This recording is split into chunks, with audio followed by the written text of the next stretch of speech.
আমরা উড়িষ্যার পরিযায়ী শ্রমিক অর্থাৎ বাঙালি খেদাও অভিযান যে আরম্ভ হয়েছে, প্রচুর বাঙালি পরিযায়ী শ্রমিককে উড়িষ্যায় বাংলাদেশি সন্দেহে আটকে রাখা হয়েছে। সেই নিয়ে আমরা সূচি প্রশাসনের পুলিশ প্রশাসনের সঙ্গে সামান্য সৌজন্য সাক্ষাৎকারে এসেছিলাম। এই আমাদের যে সুতি থানার বাসিন্দা অনেকেই পরিযায়ী শ্রমিক উড়িষ্যায় আটকে আছেন, তাদেরকে কিভাবে প্রশাসনের থেকে সহযোগিতা করা হচ্ছে এবং আমরা কতটা কি করতে পারি বা তাদের যাতে কোনো অসুবিধা না হয় সেই জন্য বাংলা পক্ষ এই সমস্ত বাঙালিদের সাথে আছে। ভারতবর্ষ নাগরিক হিসেবে প্রতিটা রাজ্যে বাঙালির অধিকার আছে কাজ কর্ম করে খাওয়ার এবং স্থায়ীভাবে বসবাস করার। সেহেতু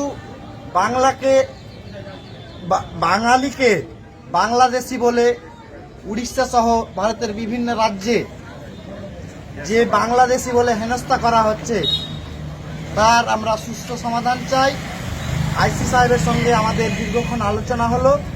উনি সমস্ত রকমের প্রতিশ্রুতি দিলেন যাতে আমার স্থানীয় বাসিন্দা যারা বাইরে কাজে গেছে, কর্মসূত্রে গেছে, তাদের হ্যারাস না হতে হয়, তার জন্য উনি সমস্ত রকমের সহযোগিতা করবেন বলে আমাদের আশ্বস্ত করেছেন। ইতিমধ্যে যাদের আটকে রাখা হয়েছে, আমরা বাংলা পক্ষ সর্বদা বাঙালির পাশে আছি এবং আইনগতভাবে তাদের সমস্ত রকমের সহযোগিতার জন্য প্রতিজ্ঞাবদ্ধ হচ্ছে। বাংলার যে পরিযায়ী শ্রমিক বিভিন্ন রাজ্যে গিয়ে যে ডকুমেন্টসের নামে একটু হ্যারাসমেন্ট হচ্ছে, সেই ব্যাপারে আমরা প্রশাসনের কাছে এসেছিলাম। প্রশাসন যথার্থ তার যা কাজ যেভাবে অভিযোগ পাচ্ছে সেভাবেই সমাধান করার চেষ্টা করে যাচ্ছে। এবং যারা বাইরে কাজ করছে পরিযায়ী শ্রমিক, তাদের একটাই উদ্দেশ্য যে আপনারা সাথে অরিজিনাল ভোটার কার্ডটা রাখবেন। এই জেরক্স নয়, যে আপনার অরিজিনাল ভোটার কার্ড আছে, হ্যাঁ, সেটা আপনি সাথে রাখবেন। আধার কার্ডে যেহেতু অনেক সময় যেহেতু নাগরিকত্বের প্রমাণ নয়, তো আমরা এটা কথা বলে বুঝতে পারলাম। তো আপনাদের কাছে অনুরোধ যে আপনারা ভোটার কার্ডটা সাথে রাখবেন যারা যারা কাজ করছেন।